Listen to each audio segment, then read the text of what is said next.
রাত থেকে থেমে থেমে বৃষ্টিতে রাজধানীর বিভিন্ন সড়কে জমেছে পানি। এতে ভোগান্তিতে পড়েছে কর্মজীবী মানুষ। ব্যাহত হচ্ছে যানবাহন চলাচল। পরিস্থিতি জানাতে সরাসরি যুক্ত হচ্ছেন সহকর্মী মুক্তা মাহমুদ। মুক্তা, বৃষ্টিতে মানুষের ভোগান্তি কেমন দেখছেন জানাবেন। আপনি যেটা জানালেন যে বৃষ্টি থেমে থেমে সকাল থেকে বৃষ্টি হচ্ছে, সেই বৃষ্টিতে কিন্তু মানুষের ভোগান্তির যে চিত্র, সেই চিত্র নিশ্চয়ই দেখতে পাচ্ছেন যে আমার সাইডে যে মৌচাক এলাকায় আছে, ও মৌচাক এলাকার পুরো রাস্তা কিন্তু পানিতে ভরে গেছে। এবং এখানে আমি কিছুক্ষণ আগে দেখেছি স্থানীয় যে মানুষজন আছে তারাই কিন্তু এই জায়গাগুলো পরিষ্কার করছে এবং ড্রেনগুলো পরিষ্কার করে দিচ্ছে, পলিথিন যেখানে আছে তারা পরিষ্কার করে দিচ্ছে।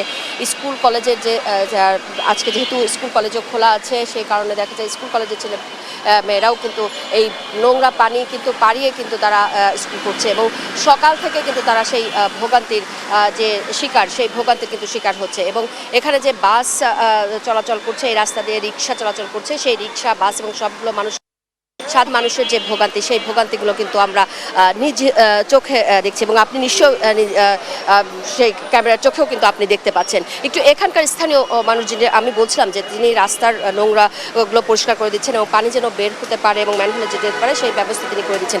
একটু আপনার কাছে জানতে চাইবো যে এই এলাকায় আসলে প্রত্যেক সময় আমরা দেখি বৃষ্টির সময় যে একটু পানি হলে জমে যায়, এবং ভোগান্তির যদি বলি বিষয়, ভোগান্তিটা তো ভোগান্তি আমাদের চরম পর্যায়ে।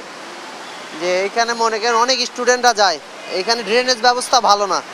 আর রাস্তার উপরে যেখানে ম্যানহোলের মুখগুলো করে রেখেছে ওইখানে পানি নাই, আর যেখানে পানি আছে ওখানে ম্যানহোলের কোনো ঢাকনা নাই। এই সাইডে 4-5টা ম্যানহোল আছে যেগুলো রাস্তার উচ্চ জায়গাগুলোতে মুখ আছে। এগুলো আমি মনে করবো পরিকল্পনার অভাব।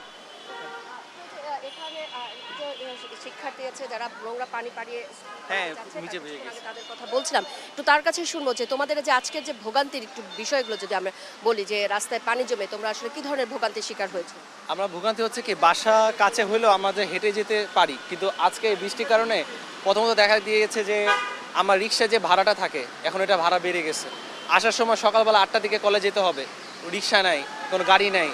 আবার আমাদের বাসে যে যাব, বাসের জন্য আশেপাশে এই পানি জমে গেছে, আমরা দাঁড়াবো কোথায় বাসের জন্য? আর পাশাপাশি এখন যে যাচ্ছি বাসের জন্য, যেখান থেকে আমরা হেঁটে যাবো সেখানেই পুরো পানি জমে আছে। শাজমিন, যেটা শুনছিলেন যে একদিকে যেমন বৃষ্টির কারণে নোংরা পানি রাস্তায় জমে আছে, অন্যদিকে বৃষ্টির কারণে এই যে যানবাহন আছে, যানবাহনের কিন্তু ভাড়াও কিন্তু বেড়ে গেছে। সব মিলিয়ে আজকে কিন্তু ভোগান্তির যে চরম পর্যায়ে, সেই চরম পর্যায়ে কিন্তু ঢাকার বা রাজধানীর মানুষ কিন্তু বেশ পোহাচ্ছে। তো এই ছিল অবস্থা। শাজমিন।